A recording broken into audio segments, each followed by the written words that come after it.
din ade Richard Sir Echampo obetimi afreme Richardo Suarez Pepe mene Emmanuel Osulito the chief executive producer of Commerce Pulse and anapay yeshem ade dwade no ade ebana na ensawa ade ba no ano se pa enya asem ketwa mame enko headlines anapay mede ebrawnie enra the executive council of the Ghana Football Association wanum ahia one as coach Otto ni huso one trasi no nya na juma Otto stays reasons re adan me the April and na anopay mame amfon to anim se ufriwa the board chairman of the National Post Authority Mr. Seth Pound was saying so the acting director general at the National Post Authority was a pen one papa yan one se Otto abekoso atrao and anopay meram His Excellency John Dramani Mahama,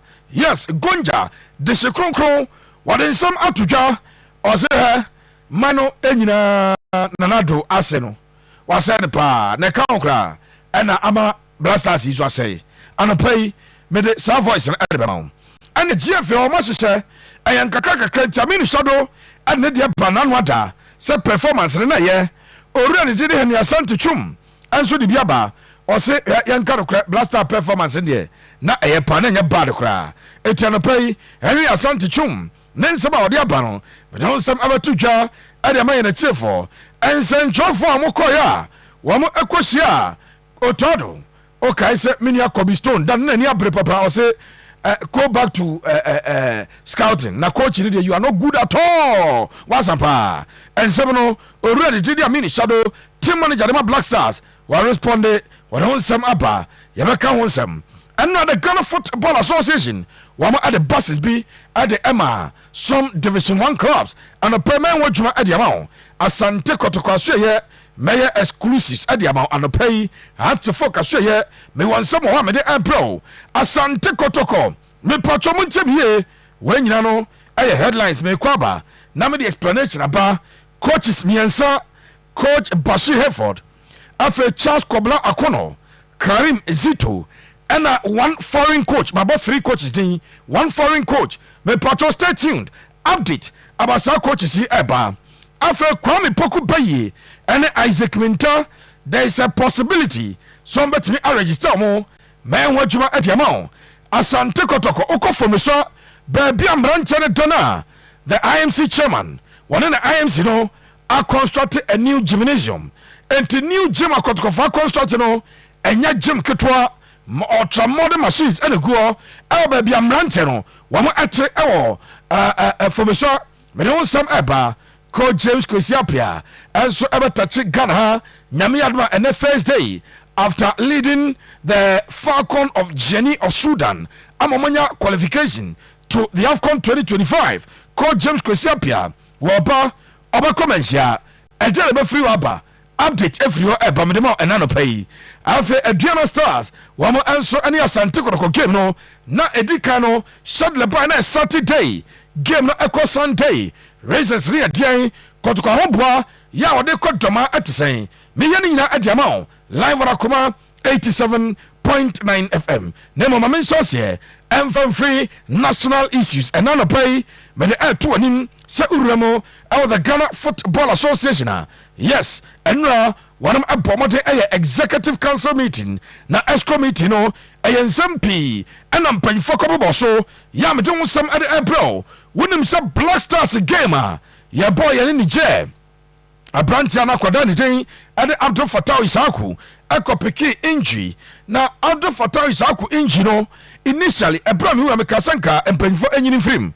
But Bonnie Sam by Swababo, a hard day, me pacho, way I are some Abdul Fatah Isaku, Diaba, and a sub branch channel, anterior crucial ligament injury, ACL, and a boy picky between 6 and 9 months, or out of football.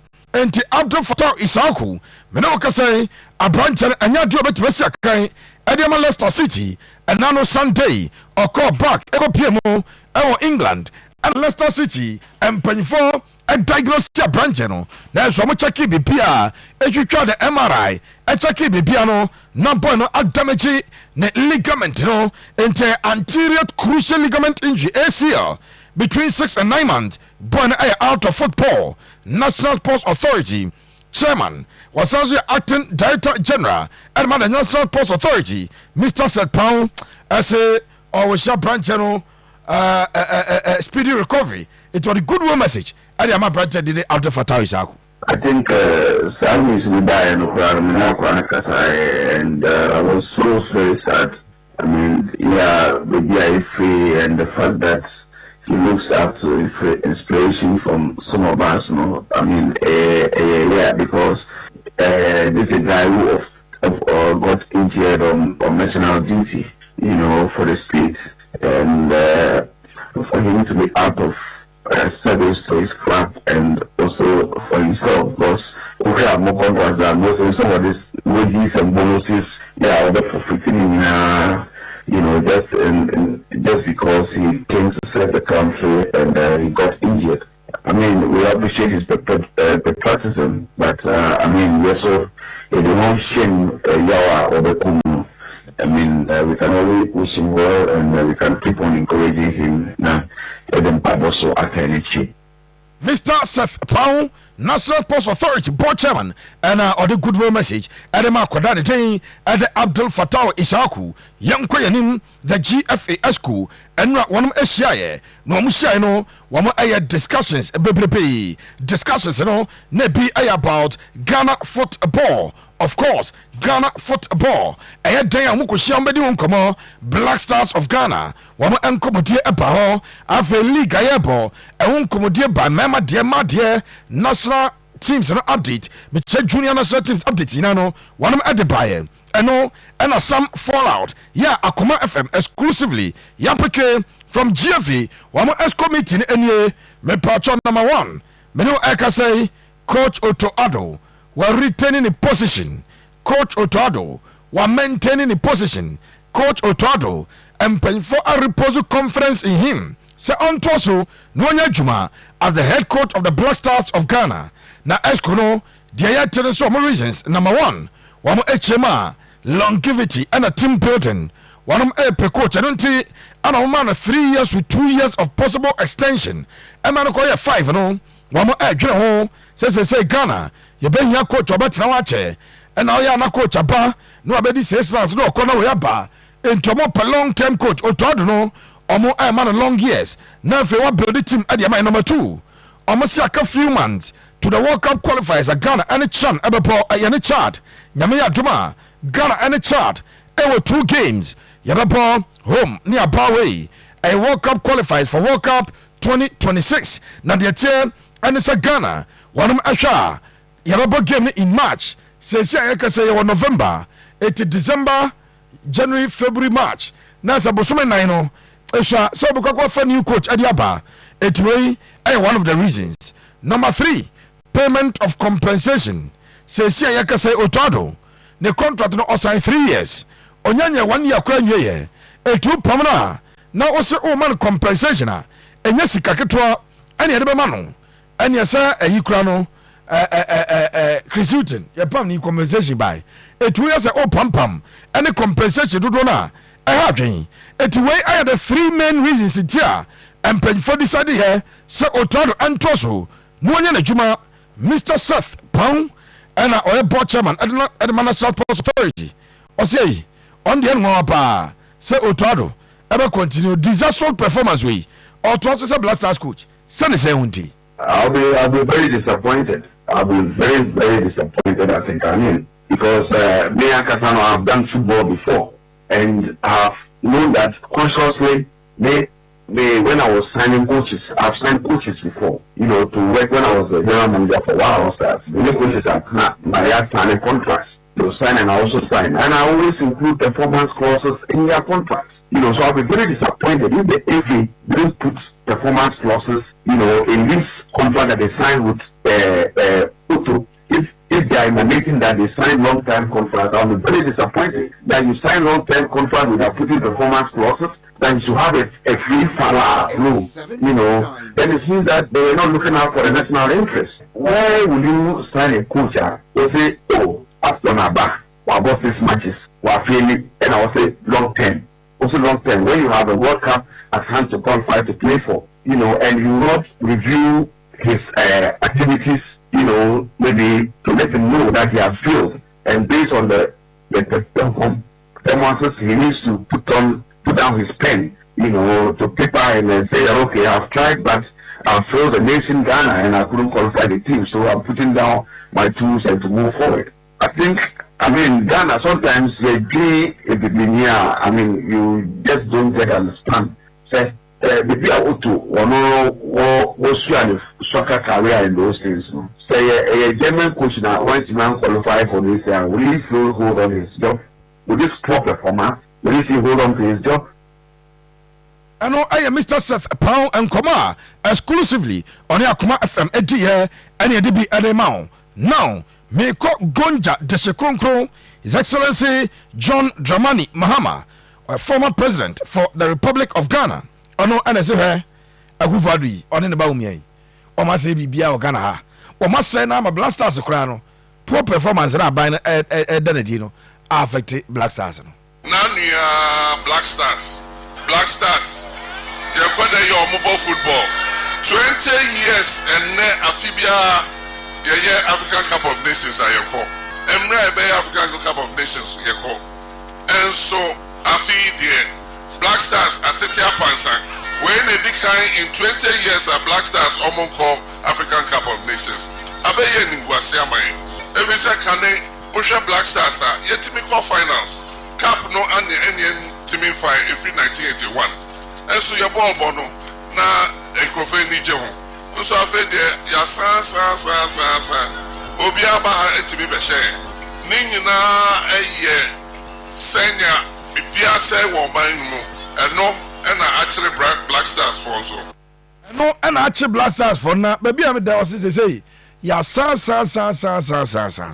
eno John Dramani Mahama ya ono flag bearer and the biggest opposition party, the National Democratic Congress. Yemko yanima said pound wano unim say or a politician undertone na said pound oko office of the vice president da waya juma ahopa and John Dramani Mahama anusi yana said pound hey John Mahama mpacho konitum argument a fall flat mokai prosidina COVID.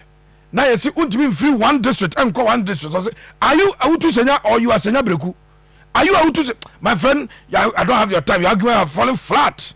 And I said, Pawaka, or say, His Excellency John Dramani Mahama, the argument are falling flat. Sometimes your man can sometimes do come on, but the hook of the populace can be more. This chief populace where they die in the space of a few days to the election.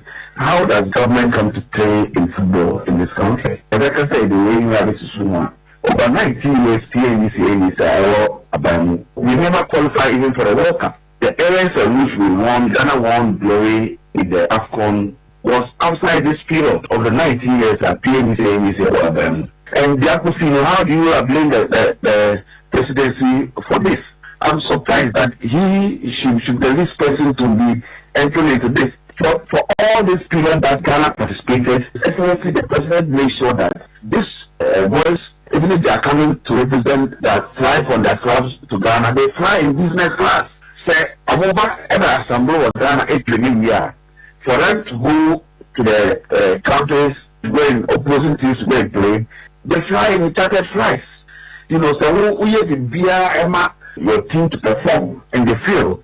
A technical team should be answering. Because they are the ones who call the players that, okay, I need this, I need that, these guys can come and do. We fly them in for you to train them, for you to position them on the field and deliver. So if you fail to deliver, he should have been calling for the resignation of the coach. If he's a patriotic citizen of Ghana, that's another step is thrown onto the pitch to go and play football. That he go onto the pitch to go and train the boys that play this way, play that way. Maybe I was Addo when we here, but we're here and football ɛno ɛyɛ ɔpanyin ne di de sɛ pound ɛna ɔno nso a reply John Dramani Mahama yɛnkɔ yɛ anim na fɛmi na Mr. Henry Asante Chum Mr. Hart uram ɛwɔ Ghana Football Association a wɔno ɛna communications director ɛde ma the Football Association wɔde nsɛm ɛde aba Henry Asante Chum ɔse forces paa ewiem atumfoɔ na ɛsɛ ɔse nneɛma bebrebe na ɛkutia Blasters no forces bebrebe ɛkutia Blasters ɛsɛ deɛ ɛne ɛbɛyere pa Henry Asante Chum ne nsɛm na no ɔse he believes the team had a lot of forces fighting against them but in all na performance no ɛnyɛ bad koraa Henry Asante Chum. This is a time one and then for every Thursday I send Yama up to Suntunto and Bisantem. I think the coaches will submit their report, medical team will submit their report, all the various departments and they are associated with the team ever submit a report. Going forward, once those reports are received, I think the executive council will make a firm decision regarding the future of the team. But the two most important things, the best also more Ebinya Botre, na Chopa, say disappointed now on the team learn to be qualify for AFCON. On the issue, every go or more Akomaso, now Omonia Botre, Amaya, Omode, or Akoma at all. I know it is not normal, but that is football. Sometimes you go up, sometimes you come down, but the most important thing is how to react. We had multiple factors. At the end of the day, performance-wise against Angola was stopped, we lost. Performance-wise against Sudan in Accra was stopped, we lost. The whole match is not. The first 2 games, performance was absolutely good. Then eventually against Niger, because of players that will draw injuries, we went into the team with a relatively weak inside, and I know so he lose here. So we want to far the American United say your home games now yen to me and take point, and I had the major factor adia itiwa ekutia. Adia ekutia, I don't know. Now Henry Asante Chum, Nami Enko no say I believe that Otto Addo and his technical team are competent and capable of delivering the World Cup 2026 qualification. Now say and you are sent to Chum Echirema, Yenya Jidie, Otto Addo at the Abeko World Cup. Now, may call Ghana football, there be a million Black Stars. I mean, shadow, who said Nanwada, a bro to the call press conference, and in free, all people in him, no, yes, say, and I said, Johnny Bako, a Fred microphone was there, Utado. When I a scout, you go back to scout, Jumano, because when I a scout, and as a Johnny say, there be Utado said, there be no coach, no, this are. And your coach, the only idea cry, you are not good at all.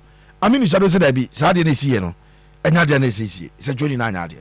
First and foremost, we saw what happened in Cote d'Ivoire. And you see, I'm also a practitioner. We have to condemn how some of us are behaving. You're going to tournament, we go to tournament and we are disappointed, but as a professional, you have to, that's unfortunately, you're a professional. You have to detach the emotions and be a professional. And then later on, you can deal with the emotions. We also what happened in Cote d'Ivoire. It wasn't the best. It wasn't as if the players were not running. I can tell you for a fact, they were not running. They will definitely come through. They will definitely go to the middle. But the kind of agitation course, it gave us a really, really bad name. And in fact, you all know, CAF issued a circular about this and all that, and it could even influence accreditation issuance in subsequent tournaments. And I also think, after yesterday's game, a lot more emotions were showing than the professionalism. And that might have influenced the responses that you got from Otto. Otto, one thing that he probably has not done well is how to communicate clearly and openly, because I sat with him for an hour. The way he expressed himself, his true self,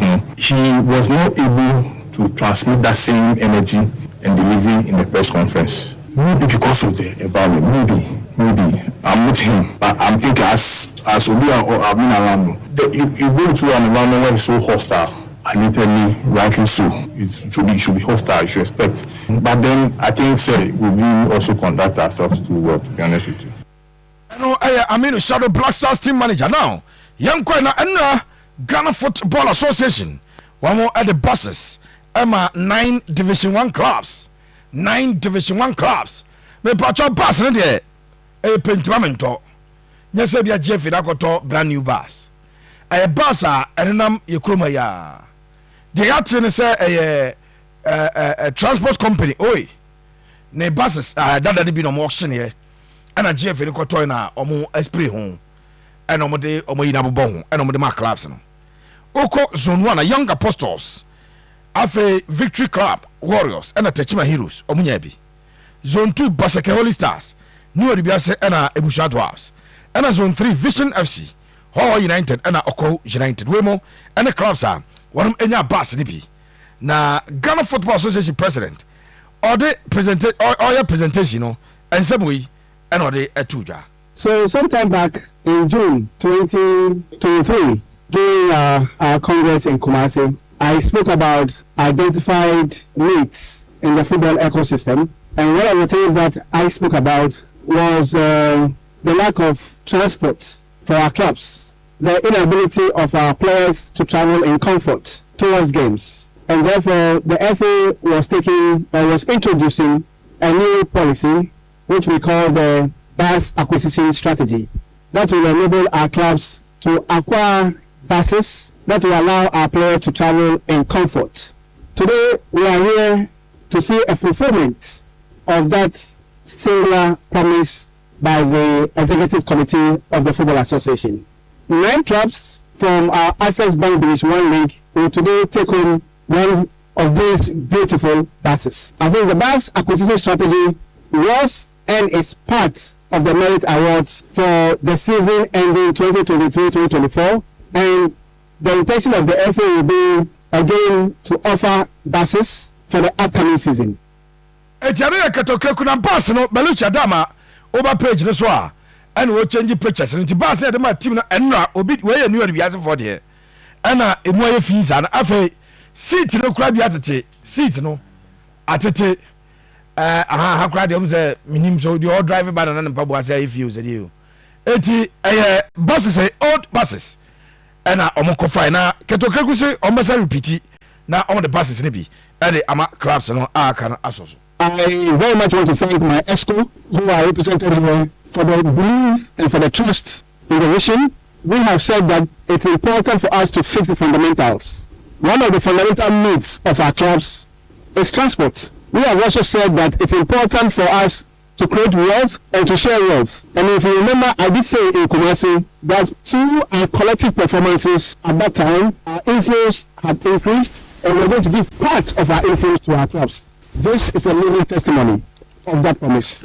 As we go along the journey of fixing the fundamentals, we also create wealth and we also share the wealth for all of us. Today, it is the turn of our Division 1 clubs.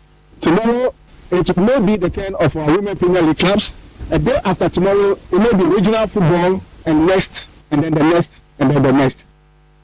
Eti ano ayakat address me no krako ya buses ne de pacho enya brand new bus bus a pentimamento yatiagu ho ena omo eso de ama clubs na we 80 free oba now me kwa Asante Kotoko ye mami court prosper nete ogum beluchi for damfo prosper etu page ne so mame na de chenie Asante Kotoko next league game wamo ekopiemu ewo doma omoko doma nana ajmabadu park and omoko na one park and omoko na okay say sometime back exclusively media general yen sports desk no yene coach proponente ogum interview led by the general manager sports Michael Otieji sada no sa interview no mo property to Joseph venue ba kwa de man pa se na chefo mu nteni o property venue ba kwa ho de man pa doma enti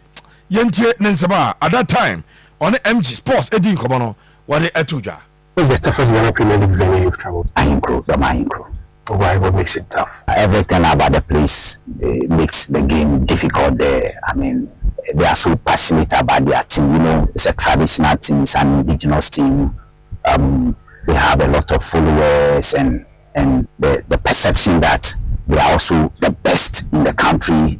So when they go there, they believe that we are playing home, and that once we are playing home, we have the personnel, we have the coaching staff, we have everything, and we must win. We must win mentality at Doma. So I mean, the build up to the game tells you clearly that you are not at the safest of places.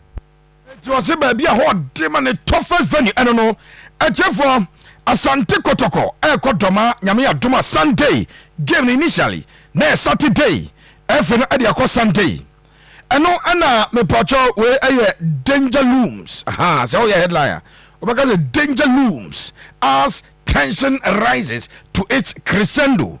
Nani Yanasa, Kotoko supporters, Omo, Bro, Afro Regional Secretary Council, no, yes, and pay for be say. Omo Pre Emma Prosper, a lead team, no, Emma game, no. Any Dukadaya, say, Odi animo, any animo, Yelusu, Drum Command and Ma. Ya, almost more catch and pay for some money in free command, maybe. Now, so you know about they will physically prevent him from sitting on the bench to coach Asante Kotoko. And no Eden pa. Mijawa, Mame and link it to that story. Mami coach Charles Kobla Kono, CK Akono, Ewo page na so. Me pracho me bon names be at the amount. Bashi Hereford, CK Akono, Karim Zito. Me ankasama ye personal checks. Na the chance from coach's way. Obia denies there be penny bia Kotoko emfriend. One foreign coach account Diamete and say bia Kotoko ebo doma Adriana Stars game wie. No more future stars game wie. Ni ekɔ break na bia nneɔma nsesa yɛbɛbɔ back ɛbɛbɔ Ghana Premier League no na saa coach sɛ mebɔ mu di baako ɛna ɛte Kotoko bench patro tenie paa Bashi Effort ɔyɛ former Asante Kotoko coach ni agye mu time na ɔna bɛgye league no CK Akono ɔyɛ former Asante Kotoko coach wɔno nso sɛ mbɛkae a during the days of Dr. Che as the executive chairman wɔba ɛbɛyɛ adwuma ade ma Asante Kotoko na ono agye the NC Cup and the Kotoko Ram ekoko ball CAF Confederations Cup a cartona bro ekobu ram quarter finals.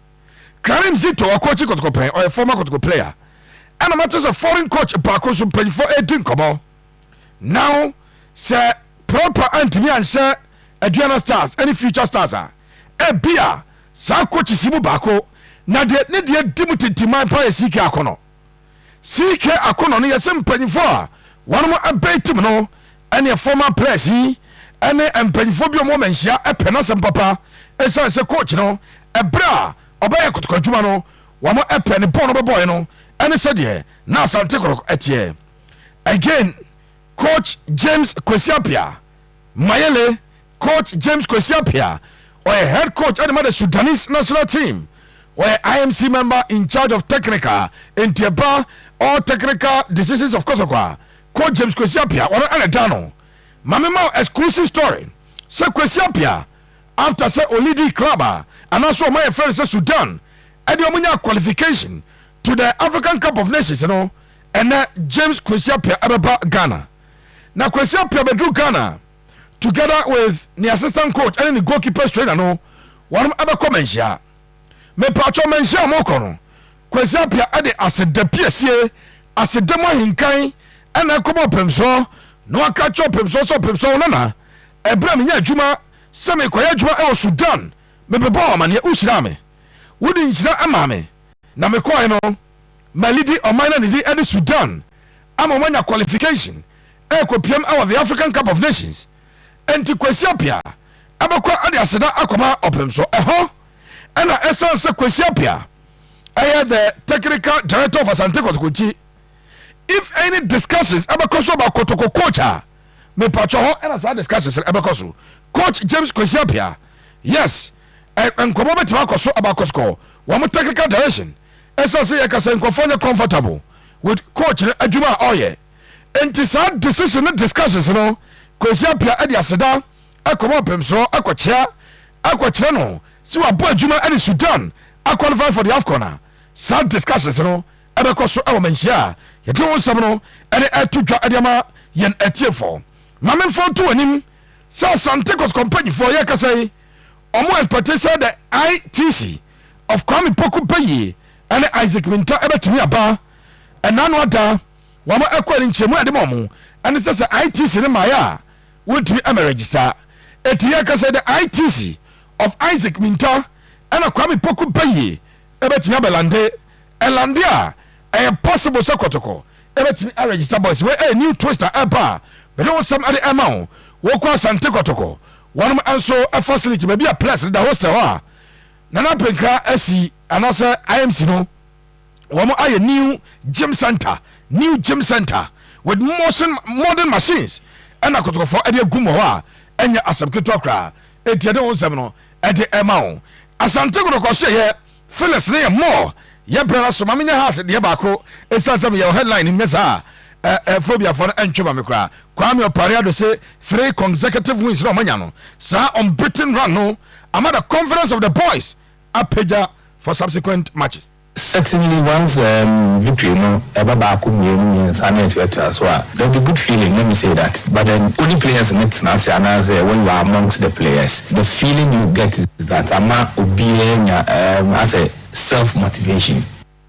After Kwame Opariado communication director, the man has say, if I think Kumunum say Johnum, if you are crowd, Belugi has ni, let's say Jam J has ni, Mickey Driver has. Just a house of fun be almost say more the social media and support has no. And yeah, animal post to WhatsApp. Animal post to Facebook. More the social media and support has. Person Yama Sunday dear. Mumra Stadium.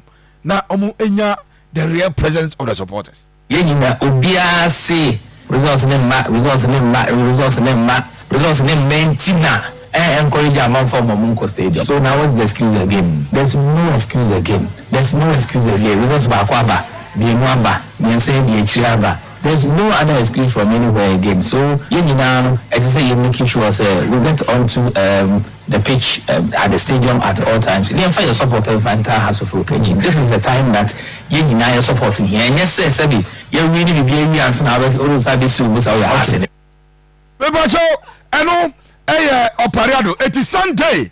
Mr. Supporters, no, Moon troop to the Accra Sports Stadium. Namunko Tative, that your brother so, Miss also, Nanka, Northern Sector Bureau Chief, as your question. Now, answer na producer the Aban. Any answer na host of Ghana, come at Yabano. I'm say, I said to Bataro.